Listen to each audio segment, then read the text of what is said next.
Rajat Bose is joining us from Kolkata. Rajat, good morning. Pleasure to have you with us here. Before I come to you, Rajat, I want to bring in my colleague Hina, who's joining us from Delhi. What we tried to do, essentially, was look at the CNX 500 list of stocks, because that's where most of the action has been. Small caps, mid caps, micro caps. Stocks have multiplied in value. So we, at an aggregate level, Rajat, tried to look at what has been the quantum of performance that some of these stocks have shown. And the results, of course, are astounding.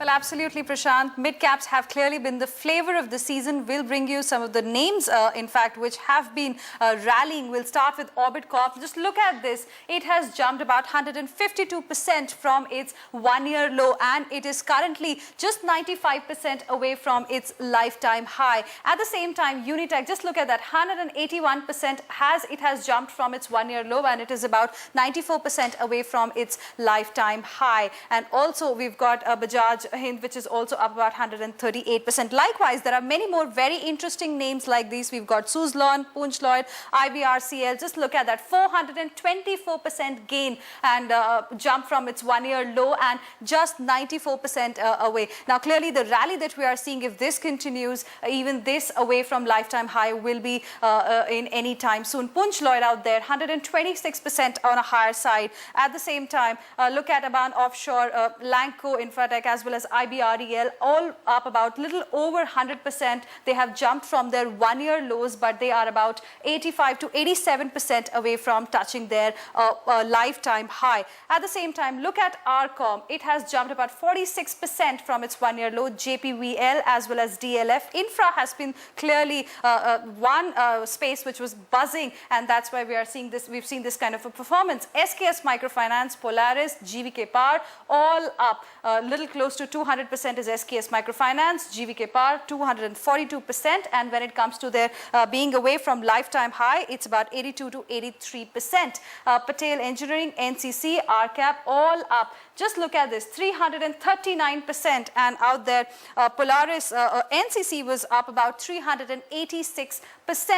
Dishman Pharma, Brigade, JP Associates, all up little over 150% or so, and just 76 to 77% away from hitting their all-time high. These are clearly the big names coming in. Dhanlaxmi Bank, HCC, and Prime Focus. Look at this, 140% for Dhanlaxmi Bank. It has jumped from its one-year low. 404% for HCC. Prime Focus up about 78%. And when it comes to them being away from their life highs, it's clearly in the range of 72 and 73%. Reliance Infra, Syntex, as well as India Cement. Just look at this, 515% for Syntex, Reliance Infra, as well as India Cement being 65 to 70% away from hitting their all-time high. Some more infra names coming in, JP Infra and SAIL. Look at SAIL, 185%. It has already jumped from its one-year low, and currently it is just 63% away from hitting its all-time high. Simplex Infra and BEML, 659%. This is probably the highest that we have seen so far, and BEML up about 550% when it comes to a jump from its one-year low level, and both of them are just 63% away from its all-time high. That's it. And that's it from here. Back to you, Prashant. Long list, Hina. Catch your breath, have a glass of water. Long list of stocks. Rajat, what do you make of it? I mean, now another point of this exercise is not to say that these stocks, because they're, and I'm sure you've heard this logic, as you have it always comes up in bull markets, right? So what? It's gone up 5 times. It's still 90% away from its life high. It's got a lot more to go. I mean, that's not the logic that we are pointing out, but it's just to say.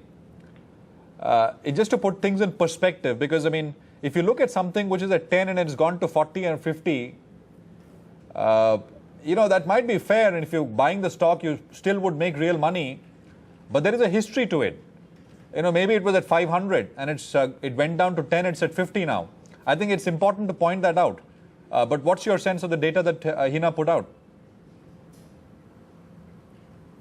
See, first thing is, I'd like to talk about taking one example from the list. When she was first talking about stocks like Suzlon, it has moved up by nearly, I think, from the lows of 5.70 in last September, and currently I think around 30 odd level. So this is a rise of about extra 400%. Or even more perhaps. I'm not exact, I'm not quoting you the exact percentage. Point is that the telling story was the second part of the statement, still 95% away from the lifetime high. So that means on the one hand, a stock that has moved up from a low base and achieved a 400% plus gains in the recent past. Mostly the gains have been over the last 3 months or so, March, April, May, and a bit of June that is already there. But what it points out is this, that the brokers in our country had been crying, the retail is not coming back. This is a sign that retail is definitely back. Retail is definitely back where this kind of a thing happens. Because look at it this way, say Suzlon, the lifetime high, if I remember correctly, it was something around somewhere between 440 and 450. From there it went down to as low as 5.70, and now it is rising. Lot of stocks that had value, that have value, and they are real pedigree stocks, good quality stocks. A lot of retail people are afraid of buying them because they are per share value of a stock is pretty high for them. So they approach these kind of stocks, and these kind of stocks tend to move up. And we have a strange thing. You want to create an artificial demand, you apply a 5% circuit, and the stock moves up sometimes. Sometimes, of course, in the universe that you have shown there, it may not be always 5% or say 10% kind of thing. But there are a number of occasions when you will see such kind of circuit filters actually helps to boost prices without really. We have seen that in 2000. 8% jumps that time without maybe even 1,000 shares being traded. I will give you an example. That time there was a company called VisualSoft that used to do that, and a lot of IT funds had that stock, and their NAVs used to go up. So this is a dangerous sign, albeit a dangerous sign in the sense that if these stocks are moving up, if their fundamentals are improving, equally fine. If their fundamentals are already in place because they have been down and out, nobody touching them, and now people have discovered them, even better. But if it is just that if I can't buy, I can't buy a good stock, then I will buy a stock that is in the small cap universe. Small cap universe, the problem is when the goings are good, the liquidity is there. But when the goings are not good, the liquidity dries up, liquidity vanishes within no time, and then you are stuck. You are stuck. As I am sitting in your studio, I know a person who has got to Suzlon, and he has bought it at 90, so he's still ruining. That it's 30, it's not even 90. It has not gone up to those levels. Point is that these stocks are going up because there was a period after 2010 rally that nothing really moved from the small cap and the mid cap universe except for few stocks, and these stocks have again joined the party. So one thing I'm very happy that you have done in this fashion, that how much they have gone up in the recent past and how much they were away from their all-time high. Say suppose a stock that is 73% away from its all-time high means it has still to treble, from the current prices in order to reach that all-time high. And those all-time highs were commanded, were they really good fundamentals that commanded such value, or that was liquidity driven values? So that all-time high may not mean much in today's scenario. So if real fundamental backing is there, only then you choose a stock. Otherwise you would. Now, if I tell you don't buy, and then 2 days later somebody will come and say, look, it has gone up 20% and you did not allow me to buy. You said, no, don't, wait, this is not good. That is the problem. So these stocks will move, but these stocks are a dangerous sign. Of course, not at the first move of a bull market, but later on when this catches up even further, then it becomes a problem. And another thing is that we are, for strange reasons, we do not allow retail to speculate, and sometimes the F&O contract values go up to something like 10 lakhs, 14 lakhs. So they can't really speculate out there. Had it been like international scenario where is 100 shares is the contract value, then some speculation could have gone there. But these are the stocks where speculation will happen. Next, how would you gauge that there is going to be quite a bit of speculation that is happening? When you will hear that a lot of financing is taking place. And that is the first sign of danger, because at the first sign of problem, these financiers, they have, such arrangements are made that those stocks that have been taken on finance, if certain levels are breached on the downside and margin money is not forthcoming, then immediately basket sales happen. So this is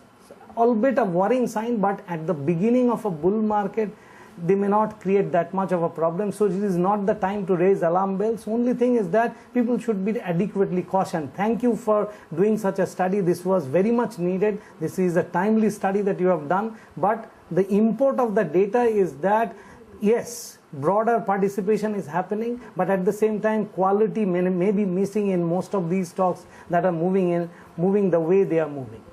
Prashant. Yeah, no, absolutely. I just hope and I reiterate that one doesn't take the other message that, well, oh wow, they've gone up so much, but they're still 90% away from highs. So I can still get in. So that might be true for some names, and there are companies which make money, got earnings prospects, solid companies in the same list that I mentioned. But there are many where, they're essentially broken balance sheet companies, dead and forgotten, and back in the flavor with a bang now with the broad bull market. Rajat, how do you look at the market now, Rajat? So we are almost back at the election result day high. I think 30 points more and we are there. Yeah. See, my feeling is that probably today or maybe Monday, we will retest the earlier high. That is a possibility. But then at the same time, I would like to caution one thing, that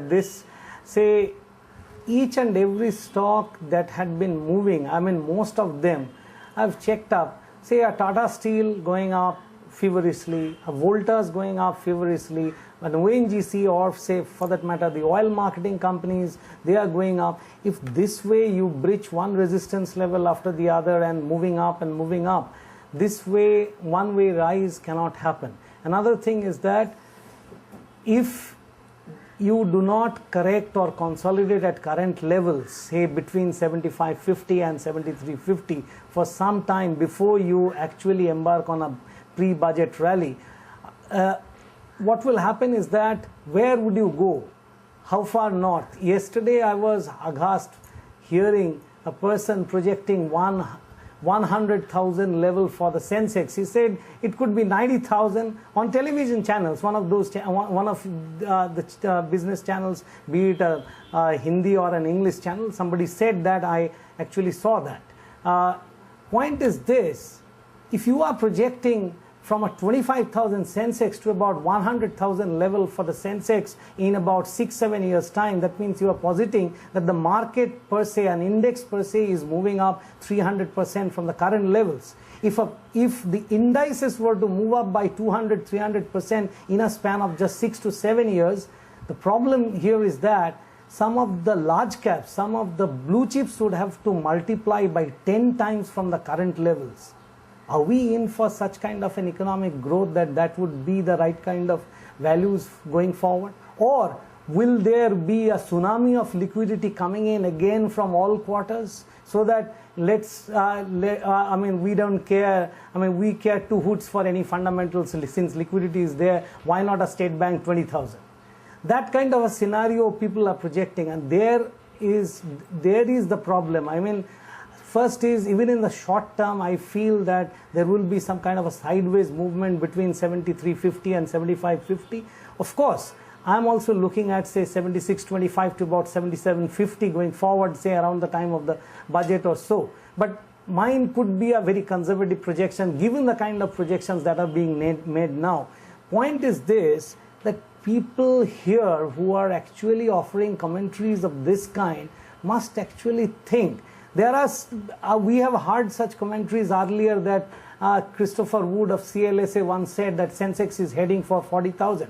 The missing element of that statement 6 years back had been that he did not mention any time frame. Had that been the case for this 1 lakh projection or whatever that is, or a 75,000 projection, then that would have made no sense. I mean, nobody should have bothered. But if you are saying that by 2020 we are 100,000 level for the Sensex, there you create a problem. That at least see when the Dow moves up by 15%, then actually stocks even in the US market move up by 40-50%, large caps, and mid cap and small caps sometimes double, triple. So think about it. An index rising that fashion is not possible.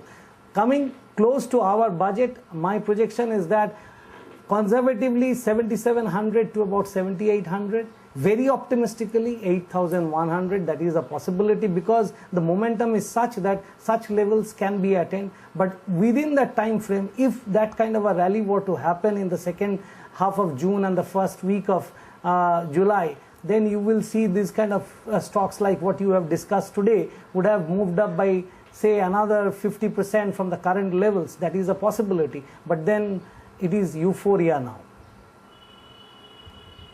Yeah, no, so the 77 to 8,000 level by before the budget. Is that what you're saying, Rajat? I would say I am conservatively talking about, at least to my clients, what I have written, the market outlook that I write, I have written there that 7,850, 7,720 to about 7,850, because I made a year-end projection to about something like 800, 1,000, 8,125, 8,125. But the way things are moving, you never know. I mean, the fever is pre-budget rally, whatever that is, that can even take the market to those levels. That's a possibility. But I am actually sending this message to my clients that I am looking at 77.20 to about 78.50 by the time of the budget. Yeah, and about the earlier comment that you made, Rajat, I think the basic issue is that about the Sensex projections, right? I think you were referring to 1 lakh and then 40,000 targets. The point is everybody loves a rising market, and especially people who are in the financial market will always want the market to rise. That includes the media as well, right? So yeah, there's nothing wrong in it. True, very true. People do make maximum wealth and prices go up, right? Especially in episodes of bull market, maximum money is made there. But I think what you said is very relevant, that there has to be accountability. I guess that's what you were saying. No, I would say on the one hand accountability, on the other hand, at least those of us, I mean the analyst community who are projecting such levels, well, one can justify saying that in next 10 years I'm expecting 75,000 Sensex. That would roughly mean, say, 10% growth every year. 10% compound annual rate of growth will take you to 75,000 at 10 year hence. That's on one count is sensible, but at the same time you must realize that Sensex or Nifties are not FDs. And they don't rise like that. I mean, yes, Nifty from a level of 920, April 28, 2003, went up to 8th of January 2008 to a level of 6357. That means roughly a 7 times kind of growth. But think about it. This 7 times growth happened after a lull for a considerable period of time, for 4 years or so, or 3 years or so, and after that there was a huge gush of liquidity. Then this was possible. But otherwise, if you are projecting from a higher base, tripling or doubling, it may not happen that way. Sometimes the index might have moved up. Say, those people who are projecting Dow has moved up from a very low level in 1981 by about 10 times by 2000 or something like that. Let's think about this also. From 1964 to 1981, in absolute terms, the Dow has advanced by only 1 point. 17 years, 1 point. Does it mean that some stocks in the US have not doubled, trebled during that period of time? Yes, they did. But at the same time, from 1946 to about 1973, aluminum stocks never went anywhere. Never went anywhere internationally, especially in the US, Canada, and those markets. So these kind of projections actually draw people in. It is good. I mean, I would say I would also love, as an analyst, as a consultant who sells newsletters, I would also love people to come in. But at the same time, let's not kill the golden goose right away. That's what I'm trying to say. No, I agree with all of what you said, Rajat. By the way, you can justify anything. That's the beauty of it, right? I mean, people come up with very, very creative ways to justify whatever targets they want to put out. So, good conversation, Rajat. Thanks very much. Good to have you with us here. And You're welcome. You're welcome. And hope to see you next week. Thank you.